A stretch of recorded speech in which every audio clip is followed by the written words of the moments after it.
with this. Thank you, Mark. Okay. Let me first ask, can you all see my mouse moving around? Yes. Okay. I can. Yes. So I can use that to point with. Yes. Yes, you can. Okay, so this is, I guess, officially part 5, although it might actually be part 6 or 7 or something of my series of clinics on JMRI.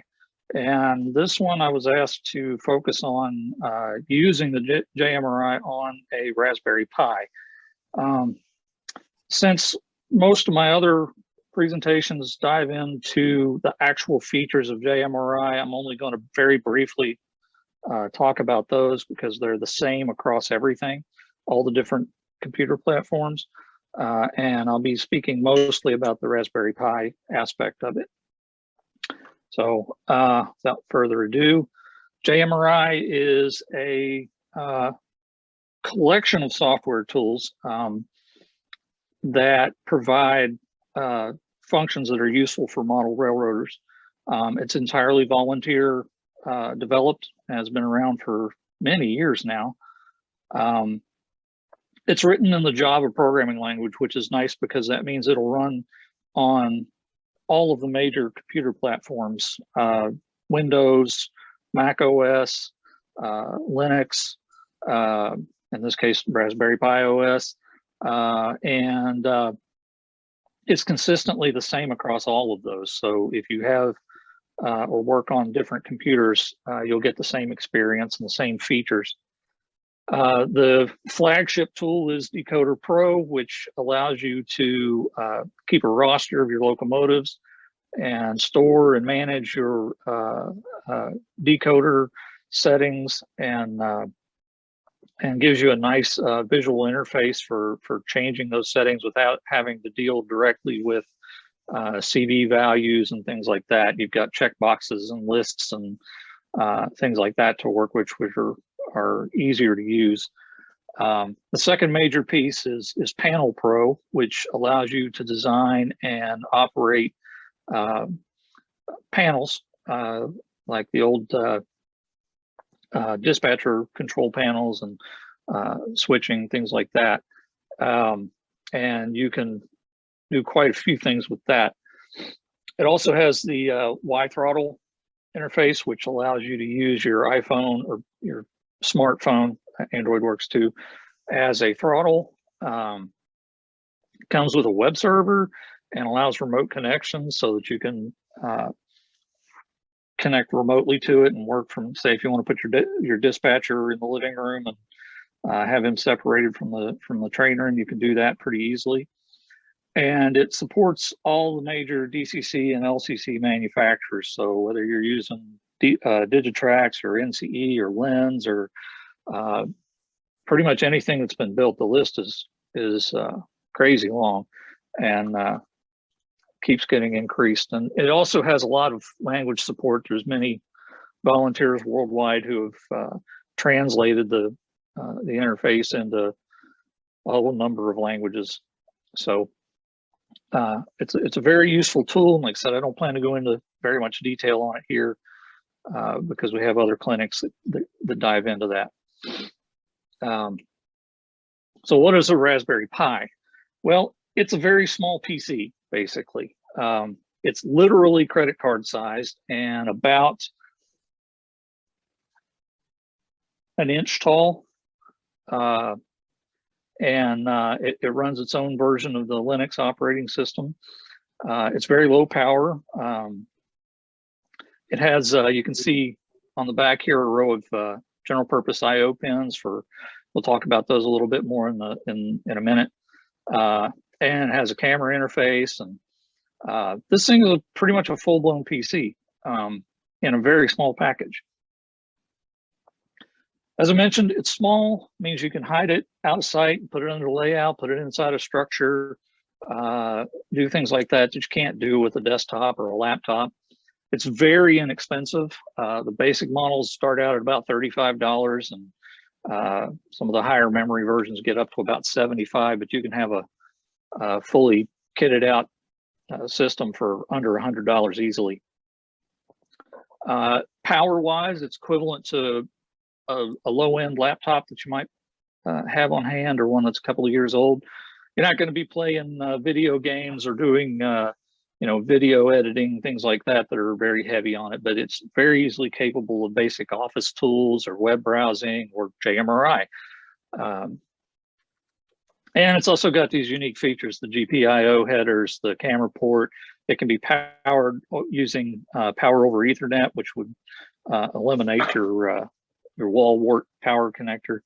And we'll talk about a few other things here. Here's a little detail of it. Hold on, your pictures are in my way. You've got an Ethernet port, you've got USB, you have audio and video connections. You've got two, on the latest model, two HDMI ports, so it can run two monitors at the same time. You have your GPIOs here, and this is the camera port. I'll show you that in a minute on a real one. And this is also a port for a touch screen. You can connect a touch screen directly to it and have a nice little, panel mounted control panel on your layout, for example. It's got a pretty decent processor, up to 8 gigabytes of RAM, covers Wi-Fi and Bluetooth. It's got your Ethernet and USB. And like I said, it's at a low price. So that's the latest model, although they keep coming out with new ones. So this one's been out for a couple of years now, and wouldn't be surprised if the Raspberry Pi 5 isn't already there and I missed it. So we'll see. This is a list of models. I'm not going to go into this, but it's here for reference if you want to look up the slideshow later when we post it on the website and compare all the older models. One interesting one I'll point out is this 0W on the far right. This is a micro-sized even for Pis. It's about a little less than half the size of the B models, and it's all Wi-Fi, and it's just really super tiny. So it's an option if you want to put something into an extremely tight space. I keep clicking on the wrong thing. So I mentioned the GPIO. These provide a way for you to directly connect layout circuits or other things to the board and add functionality. So you've got power and ground, you have some basic digital IOs, you have pulse width modulation, which is nice for creating an analog output or controlling things that you need to have multiple levels. It's got several different communication interfaces for talking to other specialized chips if you want to build a board or connect it to a board that does something you like. And then there are also these option cards, which are called hats. And these are little boards that you can plug into this header, excuse me, that can add, say, analog inputs and outputs, sensors, motor controllers, displays. There's a whole long list of these hats that you can add that give you basically a packaged functionality if you need it. For example, with the sensor ones, there's ones that can give you environmental sensing with temperature and humidity and light level, and motor controllers. You can control stepper motors or DC motors to maybe animate a model. And there's these are directly accessible through JMRI, so you can actually use JMRI to control them and manipulate things on your layout if you like. Once again, I clicked on the wrong thing. Just a quick list of accessories here. You'll probably need a power supply. You'll definitely need a memory card. I'll talk about that in just a minute. And some type of enclosure, although you don't have to have one, it's nice. Heat sinks are nice to kind of help keep the board cool, but also not necessarily required. You may need an HDMI adapter cable. On the 4 model, it uses the micro HDMI, and you'll need an adapter to plug that into a standard HDMI cable to plug it into a monitor. The older models have the standard size connectors, so it's not required. I mentioned this power over Ethernet hat. That's one that plugs into the Gpio, and a couple of other pins on the board that allow you to power the thing over Ethernet instead of through the power connector. And there are color and IR cameras, and I'm going to show you one live, but I'm going to hold that to the end of the slideshow for simplicity. And oops, as I mentioned, touchscreen display that you might be interested in. This is just a gallery of different case options. Give you an idea of different things. This one here in the center is a 7-inch touchscreen display with a little space in the back to hold the board. This one has room for, I think, a hard drive included with it. This one looks like a Nintendo 64 for fun. This one I'll show you in a minute. This one's nice. It gives a lot of, it's aluminum, and it gives a lot of cooling without needing a fan. There's hundreds of these if you go looking. Different types, colors, styles. This runs the Raspberry Pi operating system, which is a version of Linux, which is a version of Unix. The desktop that they have is pretty similar to Windows or Mac OS, so there's a little bit of learning curve, but it's not too bad if you're not familiar with it. You can install Windows if you want to. It will run on the Raspberry Pi 4, but it takes a little bit of understanding of how to get around a computer system to do that. There's tutorials out there if you're interested, but that might be a little bit of an advanced thing to do. If you really want to use Windows, I would probably, for most modelers, this might not be the good choice. It'd be easier to just learn the Raspberry Pi OS. So if you want to do this and you're not super into command line stuff and getting into Linux commands and stuff like that, Steve Todd is your friend. This guy has he has a bunch of different modeling electronics things he's done, but he has put together a pre-configured SD card image. Somehow I missed a slide talking about SD cards. I'll go back to that. That has everything set up: the WeThrottle server, a Wi-Fi access point, a web server. It'll auto detect your DCC hardware. It sets up LocoNet over TCP, which would allow you to remotely connect another computer. It sets up your remote access to the Pi itself, turns on the GPIO support, allows Windows file shares, and all you got to do is copy the file onto the SD card and plug it into the computer, and bam, it works. It is fantastic, and I've got the link here and in my resources at the end. I want to go back and find. I apologize. Here it is. So one thing you need is the micro SD card, and this is the hard disk for the Raspberry Pi. You probably want one that's at least 16 gigabytes if you can even buy a lower one now. But you need at least that much space, and I generally buy like a 32 or a 64 just to have plenty of room. You want to have a class 4 or higher. You'll see that on the packaging, not necessarily here. And I recommend that you stick with the major brands: SanDisk, Lexar, Samsung. You can get some off-brand cards out there, but they tend to fail a lot more readily than the major brand cards, and there's not that much of a cost difference. So this is a place where I would stick with the big brands.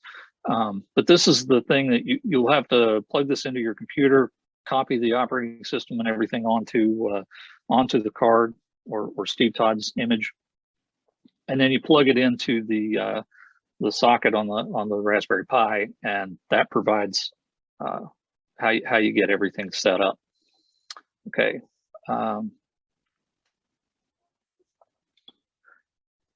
There's an option for what's called headless mode, And this could also be called server mode, but people like to call it headless. The idea is you don't have a monitor, you don't have a keyboard or a mouse, and you access the computer remotely over the network. So you can pull up the JMRI interface on another computer somewhere remotely. The idea for that is that, you know, you can have it hidden. For a long time, I had mine mounted underneath the layout, and that way it was, you know, it was a nice clean look. I don't have a freed up desk space. I don't have a computer sitting there on my workbench. You could also maybe hide it inside of a structure on a portable layout. The other place we put this to good use is the control box for our division T-track layout.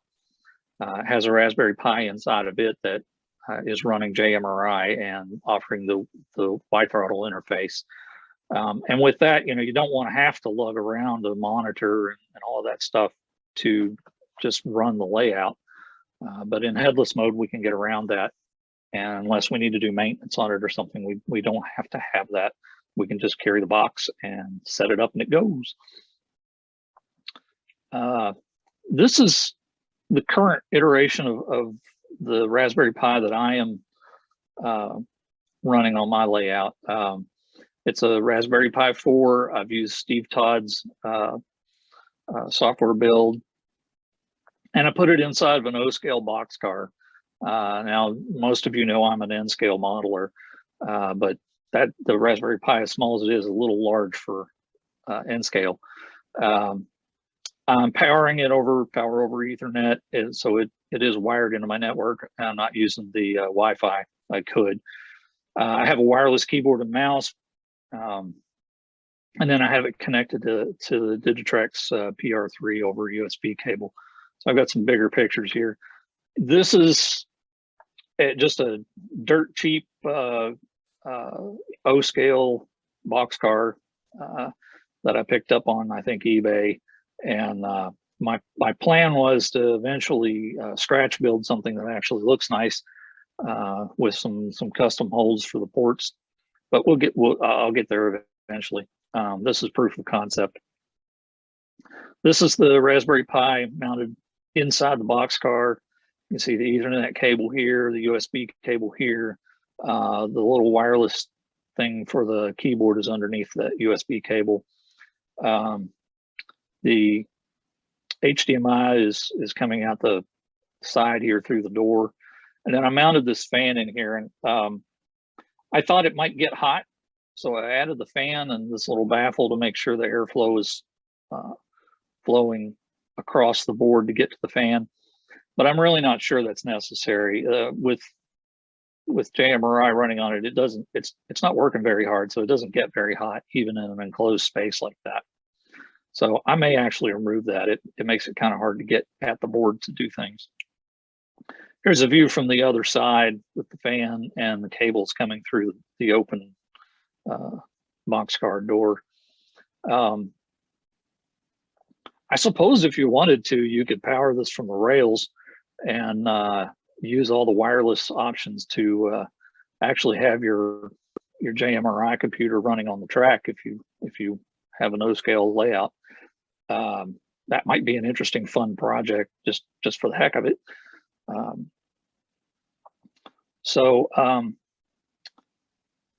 Here are some resources if you want to learn more about this. You've got the Raspberry Pi Foundation, who design and provide the Raspberry Pi itself. There are a lot of tutorials and documentation there to walk you through everything you can do with it. I shouldn't say everything because people do all kinds of crazy stuff with these things. A few retail sources to purchase the hardware. There are several places, but these are kind of some go-to places.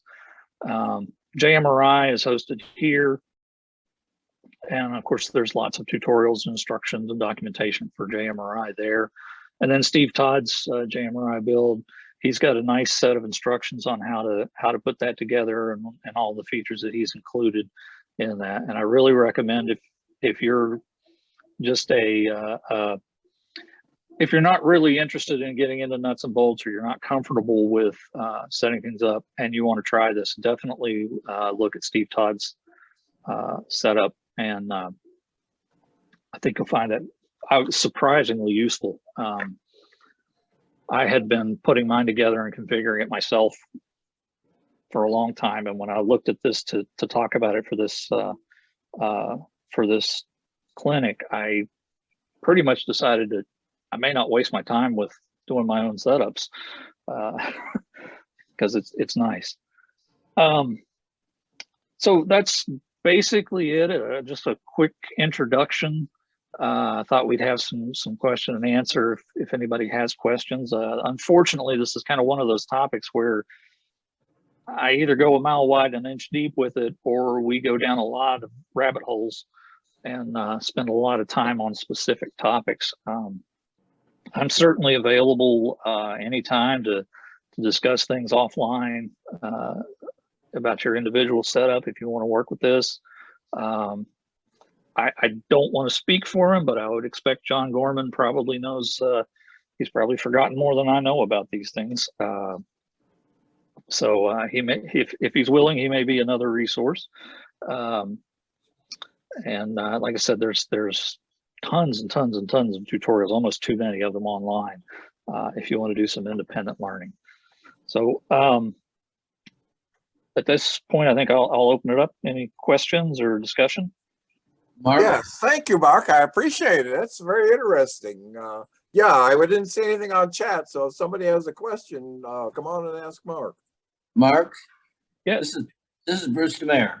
I want to commend you for building a product for us for our T-Track toolbox that has basically used the systems that you've just described and has been working now for 3 years, and it has been flawless. We plug it in, we start running trains, we take the plug out, it shuts itself down. It has been absolutely no work at all to make it work. And so if there's anybody listening that would really like to get into JMRI and use JMRI to run your railroad or your T-Track layout or whatever, it's simple and it works beautifully. The only question I appreciate that. I have a question from a home use of my own. In my new layout, I'm going to use Raspberry Pi to run my JMRI stuff. And you made a mention of something that has been a problem for us on the older unit that we put in the toolbox. It required an HDMI screen and an HDMI connect or a USB connected keyboard. And am I to assume that the touch panel would replace both of those? It can. Like I said, it's an option. I personally have not worked with them myself, but yes, if we wanted to, for example, mount a touch screen on the side of the box, let's say, and connect it, then yes, it would take the place of the keyboard and monitor. Now I would add, we've never needed it because we don't do any modifications to the program. We just run it. Yeah. But if it were for my home use, it would be interesting to be able to do that rather than having those two umbilicals hanging out, one for the keyboard and one for the HDMI. That was just a question. Okay. You know, the other option, what I do, well, let me take a moment to pass your very nice comments about my work on that. I want to pass that forward to the development team. They've been working for many years on this to make JMRI as bulletproof as possible. And you know, it's easy to do a good job with something like this when you start out with a fantastic product. And there's just been, you know, thousands of man hours of volunteer labor put into that program by a number of developers. So I want to make sure that they get a little shout out for that, because I wouldn't be able to have made that as good as it is without all of that behind me. I'm standing on the shoulders of some giants. But I'll mention on my Raspberry Pi, I use it's one of the regular Logitech wireless keyboards. It has the little USB nub that you plug in, and so that removes that cable for me, and that would be an option, say for the T-Track box, or for your home layout, to eliminate that cable. It works very well. I've used several different ones over the years, and those things are pretty stable. So that would be an option to remove that USB connection. I think the reason we didn't do that on the T-Track box is just that 95% of the time we don't need a keyboard at all. So it's easier with that to just plug one in on the rare times that we need it. But on a home layout, I would definitely recommend using one of the wireless keyboards instead of a wired USB cable keyboard. Thanks. Oh, okay. Mark, Larry here. So you really don't need your regular computer. You can just run everything JMRI off the Raspberry Pi then. Yes. And it can do like Decoder Pro and some of the other stuff then, huh? Everything, yes. Oh, okay. Oh. And I guess if I wanted to do that, I guess I could, well, I guess I could, I guess just go there and kind of read up on stuff and try to do it myself then, huh? Or I mean, ask you too, I guess. Oh, well, sure. I would definitely be willing to help you with that. But it is one of those things that it's not going to hurt to just dive into it, do some reading, and throw $50 at it, and you're not going to destroy anything. If you get in there and you mess things up, you can just wipe the SD card and start over, and it's a very it can't hurt to just dive in and learn it. Mark, if somebody were to want to do what Larry has just suggested, is it relatively easy to migrate the data from your PC over to the Pi? So all of the stuff that you've got running on an old Windows computer can be brought over without having a lot of work to modify it? Yes. You have a couple of options. One thing is, once you've got the SD card set up, you can always plug it back into your laptop and access it and just copy things. You have to kind of know where to put them, but you can do that. I use Dropbox. So I have Dropbox set up both on my laptop and on the Raspberry Pi, and so I can just share things back and forth using that. If you're not familiar, Dropbox is an online file sharing tool or cloud storage, similar to Google Drive or the Microsoft's OneDrive. And that's probably the easiest way to do it. And by the way, Google Drive and OneDrive will also work.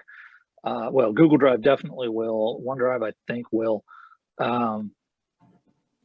You can also do a file share, a Windows file share to remotely connect your laptop to the Raspberry Pi and move files around that way.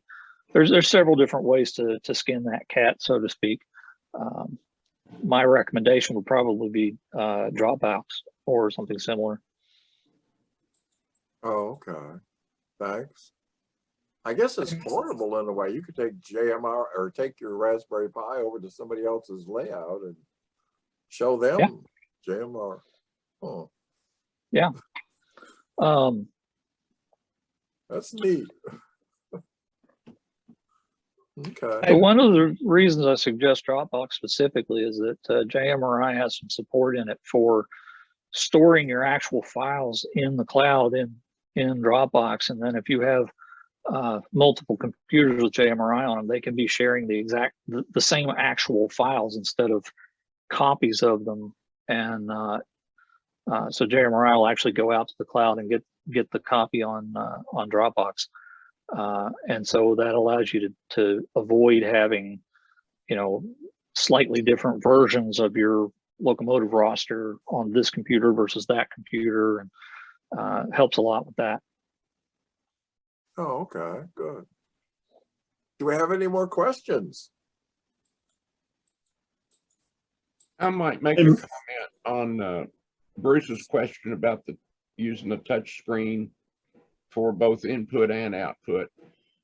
Bruce, I've got a 4-inch touch screen, and it works great when I'm using it to touch icons.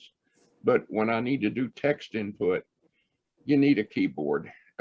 Text input is pretty clumsy on the touch screen, just like it is on a cell phone. You can get tired pretty quick. So anyway, that's my comment on the touch screen.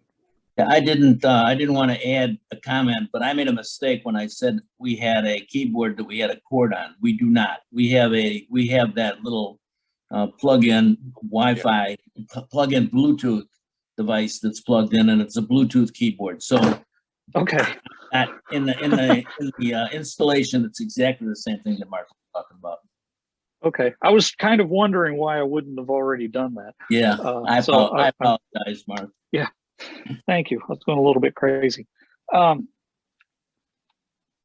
and I would actually agree with John. If you've ever really done a significant amount of text typing on even something as big as an iPad, those on-screen keyboards leave something to be desired.